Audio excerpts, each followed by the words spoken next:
दोस्तों, मेरा नाम है कुमकुम बिनवाल। 31 मार्च, क्या वाकई में 31 मार्च को देश की राजनीति की धुरी बदलने वाली है? दोस्तों, इंडिया गठबंधन की प्रेस कॉन्फ्रेंस में यह ऐलान किया गया है कि 31 मार्च को रामलीला मैदान में एक बड़ी रैली की जाएगी इंडिया गठबंधन द्वारा। कहा यह जा रहा है कि इंडिया गठबंधन की यह सबसे बड़ी रैली हो सकती है और ये रैली ठीक उसके बाद हो रही है जब दिल्ली के मुख्यमंत्री अरविंद केजरीवाल को ईडी गिरफ्तार कर चुकी है। अब बड़ा सवाल ये है दोस्तों कि क्या इस रैली के जरिए इंडिया गठबंधन वो संदेश जो देना चाहता है एनडीए वर्सेस इंडिया का वो दे पाएगा? क्या वाकई में अरविंद केजरीवाल की गिरफ्तारी इंडिया गठबंधन को एक कर देगी? और उससे भी महत्वपूर्ण, क्या अरविंद केजरीवाल की गिरफ्तारी के बाद एनडीए को, बीजेपी को ये गिरफ्तारी दिल्ली की 7 सीटों में मुश्किल में डाल सकती है? इसी पर आज हम विस्तार से चर्चा करेंगे।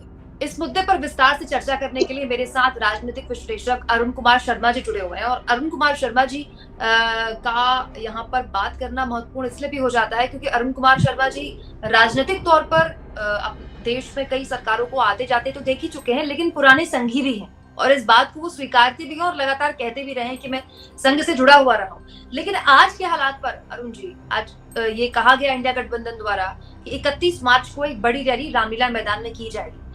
जो भी कुछ हो रहा है इसको साइड रखिए और मैं ये जानना चाहती हूँ कि इंडिया गठबंधन की अगर रैली होती है 31 मार्च को दिल्ली के रामलीला मैदान में और ये कहा जा रहा है कि अब तक की सबसे बड़ी रैली होगी इंडिया गठबंधन की, वो भी दिल्ली में, तो दिल्ली की 7 सीटों पर कितना प्रभाव पड़ेगा इसका? जी, आपने इंडिया गठबंधन की 31 मार्च की रैली की बात की। मैं आपको याद कराता हूं, बॉम्बे में जब राहुल जी की यात्रा समाप्त हुई और जो मैदान है वहां का बहुत प्रसिद्ध मैदान है, आपको उसके याद कराता हूं। वहां पर आप देखें इंडिया गठबंधन के सारे घटक दल वहां उपस्थित थे। जो संभव था वो आए, जिनके लिए कुछ ऐसा काम पड़ गया जो नहीं आ पाए। उससे पहले मैं आपको याद कराता हूं तेजस्वी यादव की पटना में, तो वहां भी देखें अपार भीड़ थी और एक संदेश था कि जो ये मैदान है पटना का, अगर यहाँ पर 10 लाख से ज्यादा लोग आ जाएं तो एक परिवर्तन की लहर दौड़ती है। वो पहला संदेश था। दूसरा संदेश बॉम्बे। तीसरा संदेश जो मोदी जी ने अपना टारगेट रखा हुआ था कि आचार संहिता के बाद मैं अरविंद केजरीवाल को अंदर करूंगा, और ये चौथे व्यक्ति हैं जो अंदर हुए हैं। और तीसरे व्यक्ति हैं, 2 सीएम जा चुके, अरविंद केजरीवाल और हेमंत सोरेन।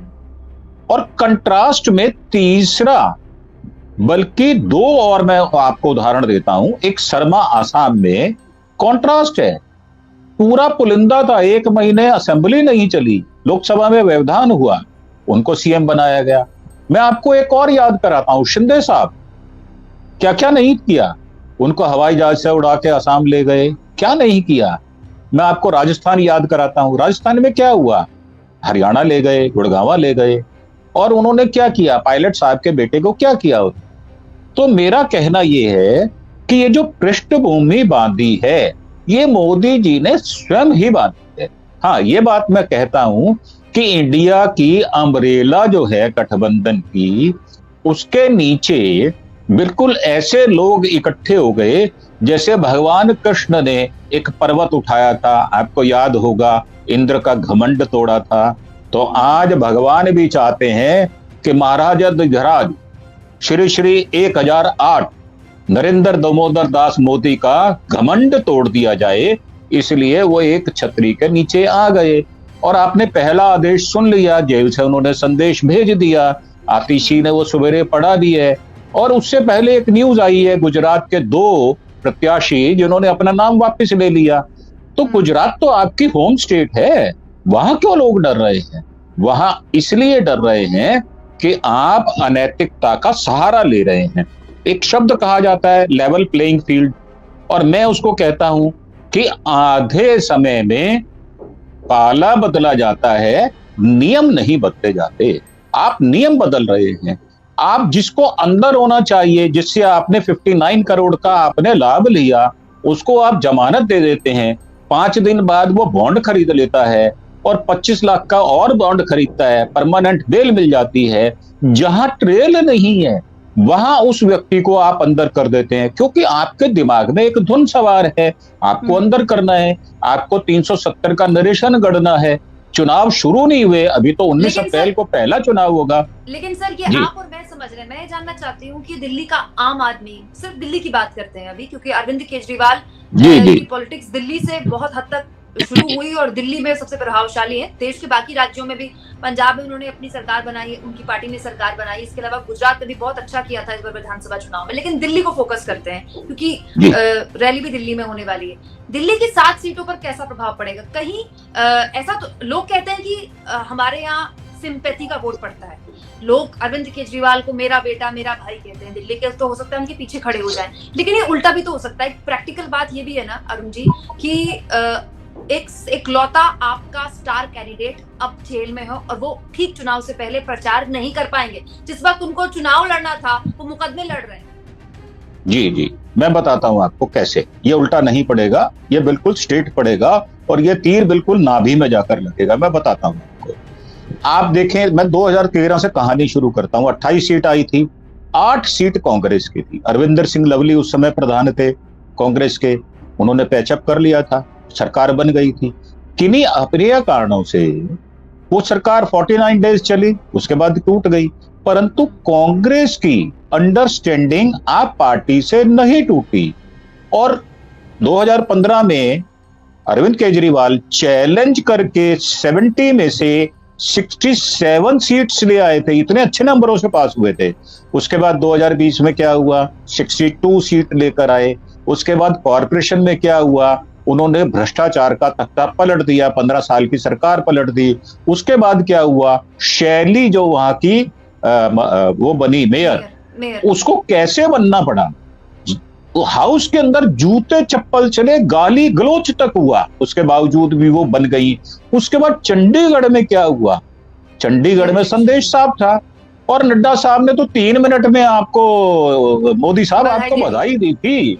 और वो बधाई क्या हुआ, उस बधाई का हुआ ये है, मैं आपको बता देता हूं कि ये पासा सीधा कैसे पड़ेगा। आज भी दिल्ली में 200 यूनिट बिजली फ्री है, 400 यूनिट बिजली हाफ रेट है, 20,000 लीटर पानी फ्री है, महिलाओं को बस में यात्रा फ्री है। ईडब्ल्यूएस के 40 लाख लोगों के कार्ड बनाए गए हैं जिनको राशन मिल रहा है। जो रात को रात्रि शेल्टर होते हैं वहां पर भोजन की व्यवस्था की जा रही है, गर्मियों में वहां पर कूलर पानी का व्यवस्था की जा रही है। तो दिल्ली में महिलाएं बेहद खुश हैं। मैं ये आपकी बात मान लेता हूं कि कांग्रेस दिल्ली में वीक पिच पर है, परंतु आज भी आप देखें, अगर पैचअप हुआ तो आज वही अरविंदर सिंह लवली जो कि बीजेपी में चले गए थे, वापिस आने के बाद राहुल जी ने उनको माफी दी और उनको फिर से प्रधान बनाया दिल्ली का कांग्रेस का। और आज देखो बिल्कुल शानदार उनका हो रहा है। और ऐसा नहीं है कि दिल्ली में है, हरियाणा में है, गुजरात में है, मध्य प्रदेश में, राजस्थान में है, ये प्रभाव बढ़ने वाला है। और मोदी जी ने ये जो दींगा मस्ती तानाशाही वाला जो अख्तियार अपनाया है, आम जनता कुमकुम जी उसको पसंद नहीं कर रही, क्योंकि लेकिन अरुण जी, आपने मोदी जी का नाम लिया, लेकिन ये तो ईडीआई कहती है कि मनी ट्रेल साबित हुआ है। मनी ट्रेल साबित हुआ, अरविंद केजरीवाल के खिलाफ मनी ट्रेल साबित हुआ है। नहीं, नॉट एट ऑल। ट्रेल तो साबित, आप देखो ना आंकड़े क्या कह रहे हैं। थर्सडे को क्या हुआ, सारा का सारा कच्चा चिट्ठा बाहर आ गया। वहां पर क्या आपको मनी ट्रेल मिला कि जब उनको अंदर किया गया ईडी द्वारा, और जब उन्होंने 5 लाख की पहली किस्त दे दी रैंसम की, जो हफ्ता वसूली की उन्होंने, उसके बाद उनकी 5 दिन बाद जमानत हुई, उन्होंने 25 करोड़ का फिर से दिया, उसके बाद उनकी परमानेंट जमानत हुई और उनको सरकारी गवाह बनाया गया। आज के कविता को सरकारी गवाह बनाया जा रहा है। किनकी बात कर रहे हैं? मैं बात कर रहा हूं अरविंदो फार्मा की, जहां से ये सूत्रधार हैं, वो सूत्रधार हैं इसके। और ये कह देना मुंह जबानी, ये कह देना, प्रेस कॉन्फ्रेंस भी की गई आम आदमी पार्टी द्वारा। जी। तो आतिशी और सौरभ भारद्वाज ये फ्रंट फुट पर लड़ रहे हैं। और मैं आपको एक बात और कहता हूं, अरविंद केजरीवाल अगर आईआरएस हैं तो उनकी धर्मपत्नी भी आईआरएस रही। आप देखें, परिवार में अगर कोई व्यक्ति सीएम बन जाता है तो घर में सलाह नहीं होती क्या? और वो इतने इंटेलेक्चुअल हैं क्या उन्होंने गलत सलाह दी होगी? और मैं तो ये मानता हूं, मेरे तो 40 वर्ष हो गए शादी हुए, पत्नी की सलाह हमेशा फायदेमंद रही मुझे। तो ऐसा नहीं है कि सुनीता जो केजरीवाल हैं वो कोई भोली भाली महिला है, संभ्रांत महिला है। उन्होंने कुछ सोच समझकर ही टीका किया होगा कि जाओ अरविंद, इस धर्म युद्ध में जाओ और विजयी होकर वापिस आना। और उन्होंने पहला काम कर दिया। तो जेल से यात्रा नहीं, जेल से विधानसभा चलाई जाएगी। और दिल्ली में सब इकट्ठे हैं, दुश्मन एक है, बीजेपी। हालांकि मैं दुश्मन शब्द का इस्तेमाल नहीं करता, परंतु मोदी जी मजबूर कर रहे हैं कि ये जो राजनीतिक प्रतिद्वंदता होती है इसको दुश्मनी में बदल दिया उन्होंने। और आज भी वो नरेशन 370 का गढ़ते हैं। आप मेरे से बैठकर बात कर लें, आप मुझे बताएं कहां से 370 आएगा? गुजरात में सीटें बढ़ने वाली है क्या? मध्य प्रदेश में सीटें बढ़ने वाली हैं क्या? राजस्थान में सीटें बढ़ेंगी? हरियाणा का क्या हुआ? आप देखो, हरियाणा में केजरीवाल का पूरा वर्चस्व है। हरियाणा में क्या हुआ? हरियाणा में तो उनको लात मार के भगा दिया गया, चौटाला साहब को।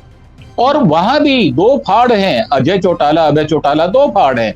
इसका फायदा निश्चित तौर पर कांग्रेस और केजरीवाल सरकार और पंजाब में भगवंत मान को मिलेगा। ये प्रत्यक्षता आपको आंकलन करने पर मालूम हो जाएगा। दिल्ली में आप सर्वे कराकर देख लें। और मैं तो वहां रहता हूं जहां 40 लाख लोग, दबे कुचले लोग रहते हैं, रीसेटलमेंट कॉलोनीज में रहते हैं। वहां पे तो लोग, जिस दिन ये होना था फैसला, मुझे उसी दिन संदेश आने शुरू हो गए थे।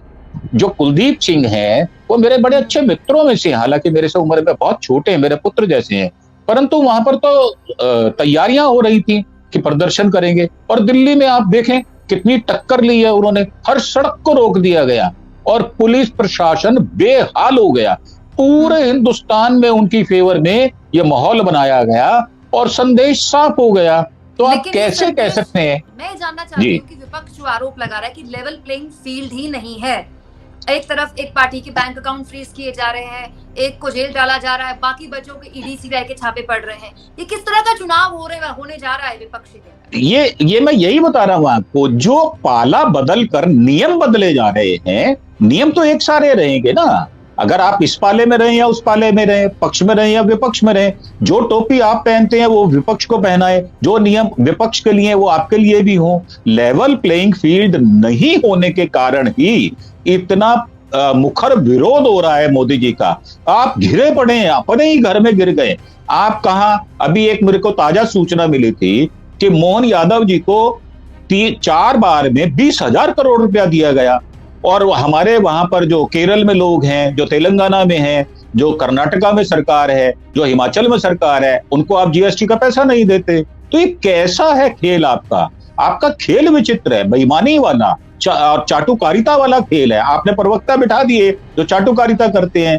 आप वो जो पूना वाला है, आप उनको देखें वो कैसी भाषा का इस्तेमाल करते हैं। बात यहाँ पर जब नियम डिबेट मत जाइए ना। पूना वाले ने चुनाव नहीं लड़ना ना सर।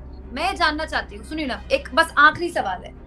मैं फिर से वही सवाल बार बार दोहराना चाहती हूँ कि ये विपक्ष कह रहा है किस तरह का चुनाव है जिसमें दो गठबंधन चुनाव लड़ रहे हैं, लेकिन सारा एज एक गठबंधन को है। इस पर किस तरह का चुनाव होते देख रहे हैं? आपने तो बहुत से चुनाव होते देखे हैं। ये बेईमानी का चुनाव है, ये मैलेफिक प्रैक्टिस का चुनाव है। आप किसी भी हद तक जीत जाना चाहते हैं, क्योंकि पता है आपको जैसे ही आप गद्दी से उतरेंगे आपके खिलाफ कड़ी कार्रवाई की जाएगी। प्रधानमंत्री पद की आप गरिमा नहीं रख रहे और आप बार बार विपक्ष को कुचलने का प्रयास करते हैं। आप गुब्बारे को कितना फुलाएंगे? हमारे यहाँ एक नियम है, स्प्रिंग को उतना ही मरोड़ो कि वो वापस रिवर्स बैक ना मारे। और ये जो गुब्बारा आप फुला के बैठे हैं 370 का, इसमें पिन तो लग चुकी है, ऐसा तो नहीं है कि इसमें पिन नहीं लग चुकी। और आप सारे सर्वेक्षण देखें, ढकोसले वाले बनाते हैं। आप आरएसएस के लोगों को प्रवक्ता बनाकर बिठा देते हैं ताकि वो आपके नरेशन को गढ़ते रहें। आप कब तक लोगों को बेवकूफ बनाएंगे? ये हमारी जनता जो है, जनता जनार्दन, ये आपकी रियाया नहीं है। आप किसी रियासत के राजा नहीं है। आप लोकतंत्र में चुने हुए लोकसभा के सदस्य होने के नाते, उनका आप लीडर चुने होने के नाते प्रधानमंत्री बनते हैं। आपको संविधान की रक्षा करनी पड़ेगी और आप नहीं करेंगे, आप कैपेबल नहीं है, तो आपको उठाकर बाहर कर दिया जाएगा। 2 बार झेल लिया। आज महंगाई का, बेरोजगारी का, कहाँ है स्तर जाकर आप देखें। आप मणिपुर में बच्चों के पास नहीं जाते, आप महिलाओं को सांत्वना नहीं देते, आप कैसे जीत जाएंगे? मुझे आप समझाएं तो सही तर्क देकर। जो आंकड़े हैं आप देखें, आपका वहां पर उड़ीसा में अकाउंट टूट जाता है। बीजेपी वाले देंगे कि वो कैसे दावा कर रहे हैं। सर आप मुझे बताएं, उड़ीसा में आपका गठबंधन टूट जाता है, क्यों टूटता है? क्यों टूटता है? क्योंकि आपके झांसे में नहीं आना चाहते वो लोग। आपको पता है कि मोदी जी, झांसा राम इनका दूसरा नाम है। झूठा बड़का झुट्टा पार्टी का प्रधान नड्डा लोकसभा में बैठकर हंसता है और कैसे शोर मचाता है। आपके पास वीडियो होगा वो ओ करते हुए। क्या ये सभ्य तरीका है? आपका आचरण इतना ज्यादा खराब हो चुका, लोग बेवकूफ बनने के लिए तैयार नहीं है, आपके नरेशन को मानने के लिए तैयार नहीं है।